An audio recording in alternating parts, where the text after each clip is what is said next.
Hey guys, Marsningan here, bringing you another Dragon Ball Z Dokkan Battle video, and we are finally here with the final stage ESBR guide. I've never dropped so many videos in one day. I've spent a lot of time today recording all of these, so help your boy out with a subscribe, smash that like button, and stay tuned. I will be streaming the Super Battle Road stages not long after this final video has gone up, so keep an eye out on the channel, join the Discord, the description is in, the link's in the description. I always post there as soon as I'm going to go live, so maybe I'll see you there for completing these stages. So the final stage is Potara, so let us have a look here. So the category obviously has some very, very strong units. It seems like it's not as restrictive as Fusion, but it kind of is, because especially for Global, it has a lot of same name characters. So that is, of course, something that we do still have to bear in mind when it comes to team building. So for a start, we have the Vegito. We talked about him a little bit in the Majin Buu Saga video. He probably is the best Potara lead, just because his leader skill is a little bit better than the Tech LR Vegito Blue. Doesn't give quite as much defense, but gives more HP and attack. And yeah, very, very strong unit. Obviously links up very well with the rest of the team. If you can get to turn 6 and get the fusion to get the full heal, obviously he then becomes the Int Super Vegito, who is very, very powerful. On this fusion stage, the final boss is a single enemy, the Super Saiyan 4 Gogeta, and he has a ton of HP. So it is actually quite likely that you could see the 6 turns during this event with Vegito. So then, of course, he will become very, very powerful, dish out those counters. He will take quite a lot of damage from supers, so you can't just go sort of willy-nilly with no defensive item active, but he can be very, very strong, and if you don't get super attacked, he's not going to take tons of damage, so he is probably the best choice for leader. Obviously, Tech LR Vegito Blue is still very, very good. He starts off being reasonably good. The 5-year LRs do need some time to build up, but he is very good. He can launch additional attacks. One of the best things for Super Battle Road for him and the Gogeta really is to put them in slot 3 early on, where they have a 50% built-in chance to dodge, and then when they come back, literally the next time you see them, even if you have them on turn 1, if you put them in slot 3, they're not going to come back until turn 4, and then they will transform straight away. So then we get Blue Vegito, who is obviously very, very good. Gets that guaranteed additional super attack, gets a bunch of extra ki as well as attack build up with each attack he performs, as long as he's the first or second attacker. So basically, once they transform, you probably then want to move them into slot 1 or 2, and obviously he's going to link up super well with the other Vegitos, including the 2 other LRs. They share a lot of the same links and obviously have legendary power, so he is going to be very, very powerful. And then, of course, when there's only one enemy whose HP is 50% or less, which is very relevant for the final fight against Gogeta, especially because he's AGL and this Vegito is Tech, you can then launch off the final Kamehameha active skill and do a ton of extra damage, potentially even finish off the Gogeta if you save it until he has, probably I'd say somewhere around 20 to 25% HP. You might be able to finish him off depending on how duped up your Vegito Blue is. So he is very, very good on the team. You got to be careful with him defensively, but I think it's wise to use him in slot 3. And then, yeah, once he's transformed, take advantage of the sheer amount of damage that he can do. So then moving on, I included Kefla just because she's the other leader. So if you don't have either of those Vegitos, then unfortunately she's probably going to be your next best bet. She's not a great unit. We talked about her briefly in the Peppy Gals video. She is kind of outdated now. She does have a medium chance to dodge built in, but that's only 30%. And she's got no defense outside of what she picks up from her nuking style passive. So if you get one of those unlucky turns where you can't pick up a lot of orbs, she's going to have really, really bad defense. So if she doesn't dodge, she is going to get absolutely destroyed. She does change int orbs to physical, but you know, even then you can get unlucky with a turn and have a bad field of orbs in front of you, and then it's going to be very difficult for her to be able to handle herself defensively. So if you have to use her, I would keep her off rotation and then just make sure you're safe with some kind of damage reduction item when she is on rotation. So next up we have the Kabitokai. They do have a 100% leader skill for Potara, which I guess in a way they're probably maybe a better stand-in for physical Kefla. It's just that 100% is so much lower than 150. But I mean, overall they're a better unit than she is. They greatly raise his defense for 1 turn on super. They have a high chance to stun the enemy, and then they have decent stats, give themselves a little bit of extra ki as well. They reduce the attacked enemy's attack and defense for 2 turns, which is very good, and they have a built-in high chance to dodge. They also recover 10% HP at the end of the turn. And then literally at any time, so you can do this straight away if you want to, you can transform them into the Kabitokai form, and then they greatly raise attack and defense for 1 turn and seal.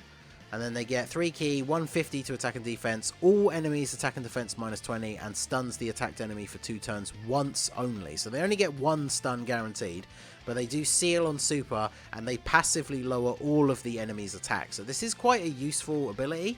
But obviously the stun thing you only get once, so early on it might be worth using them untransformed, and then towards the end of the fight you can transform, maybe even when there's only 1 enemy left, because then you keep them sealed, you can get that enemy guaranteed stunned for 2 turns once only, and then that gives you the great chance to finish off that final enemy. So then we have the STR Vegito. Obviously we talked about him in the Majin Buu Saga video, but why wouldn't you bring him as well? Still one of the best units in the game, or at least up there on the list. And yeah, I mean, we talked about him a lot in the Buu Saga one, but if you haven't watched that video, obviously he gets decent attack and defense, has built-in damage reduction, he can additional super attack, he gets extra ki from orbs, so it's not super difficult to 18 ki super with him, and he raises his defense on each super, so with that chance to do an additional, if you double super, you're going to have very solid defense coupled with that damage reduction. And then of course, once you get to the 4th turn, if you're below 77% HP, you can fuse, you get a nice 50% heal, and then you can foresee enemies super attacks for 10 turns. In Super Battle Road, that's massive, because the fight's probably not going to go on longer than 10 turns by the time you've got to turn 4 already to transform. So that helps you plan out the turns, because let's be honest, the #1 way that anyone dies in Super Battle Road is taking a super where you weren't expecting one. So being able to see the enemy super attacks is one of the most powerful abilities for Super Battle Road. So once transformed, he loses his damage reduction, so he does actually take pretty reasonable damage from normal attacks, but he will counter and hit really hard, which is obviously very good. Just like any Super Vegito though, super attacks will kind of rock him a little bit, so you do need to be careful, maybe support him with some defensive items. So then we have Supreme Kai of Time.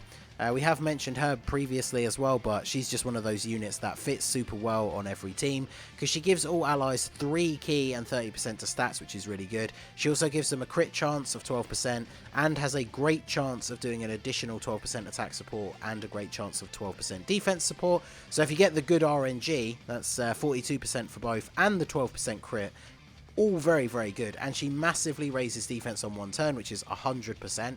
So as long as she super attacks, she doubles her defense. And if you have her with dupes and she additionals, she raises her defense even more, to the point where on OG category Super Battle Road stages, she could tank for double digits with no item active after a double super. So ESBR obviously hits a little bit harder than that, but she's still going to be very good defensively once she has super attacked. So she will still get a lot of damage from supers, so you know, in that respect she's like a normal support unit where you have to keep her protected, but she is very, very good. Then we have the physical Super Saiyan 4 Vegito. This is actually the first video where we've got to talk about him, because he is the only in this one category that has the new stages. Actually, I say we probably mentioned him in the Super one, because obviously Super types you can build a crossover team. Yeah, I'm pretty sure we did. But he can be run on this team, because he's a very good Potara unit. He links up super well with other Vegito units. He supports crossover and Great 8 power allies, which there's not many of on this team. Like, none of the other units we've highlighted are in those categories. But, you know, he's good enough on his own, because he's giving that support to himself. He has a 50% chance to counter super attacks, which is really good. And he raises defense on super, so he tanks very well after super attacking. On this team, you can link him up with another Vegito, and he's going to be very, very good. So next up we have Gowasu and Zamasu. We talked about them on the Realm of Gods video. They are a very good support unit, 2 ki and 70% defense to all allies. They have a 50% chance to dodge, which is obviously very good. If they don't dodge, they do take quite a lot of damage though, so you do need to be careful about that. But they seal the enemy's super attack, and when attacking an extreme class enemy, they get extra ki and a little bit of an attack buff. Now, if we look back at the stages, there are no extreme enemies on the Potara stage, unfortunately. So they won't be able to get that extra ki and attack, so you do need to make sure you're getting the ki for them to super. But they do provide ki support, so they're only going to need 4 ki, even if you don't have any ki links active.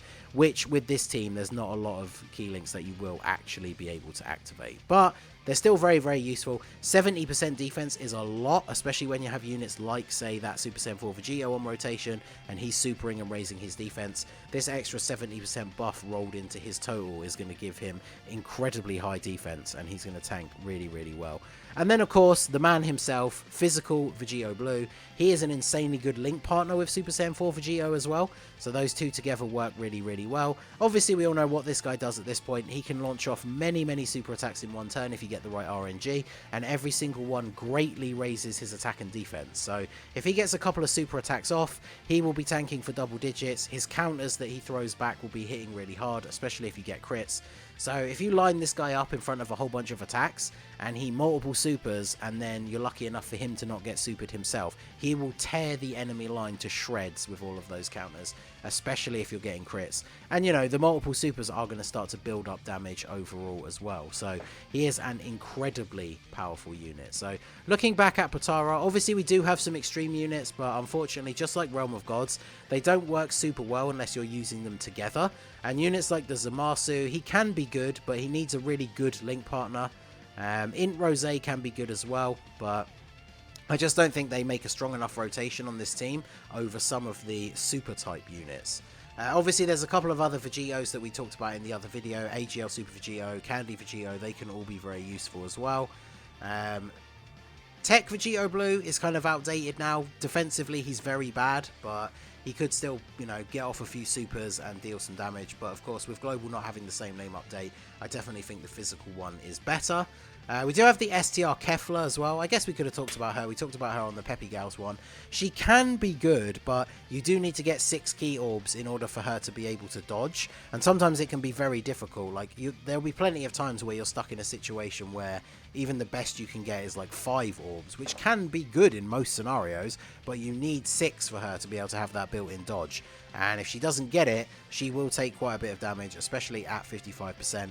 So you do need to be careful with her. But if you can get the 6 orbs consistently, she can be very good. But of course, that only gives her the dodge chance, which is RNG related. So if you get unlucky with the dodges, you're still going to take quite a bit of damage. If you can get her to transform all the way up to Super Saiyan 2, she will be very powerful. But then, of course, remember that the final boss for this stage is AGL. So she's going to be in a little bit more danger there as well.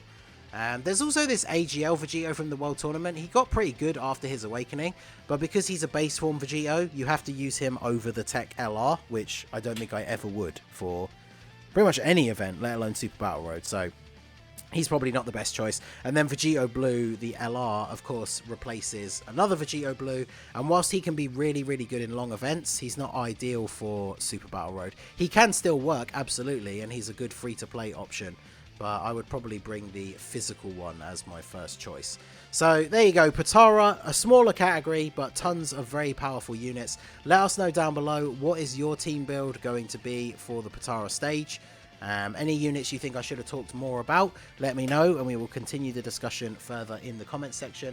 And like I said at the start, stay tuned, because if you're watching this video as soon as it comes out, by the time you're getting to the end of this video now, I'm going to be going live very soon. I'm going to do some summons and then do all of the Super Battle Road stages in one stream. So make sure you come and check that out. So smash that like button, subscribe, keep an eye out on the channel for when I go live for the stream. And hopefully I will see you guys again soon. So that is going to be it for the video. Smash the like, go down into the description, check out the link for the Discord as well as the merch store, and I will see you all again soon. Have a good one.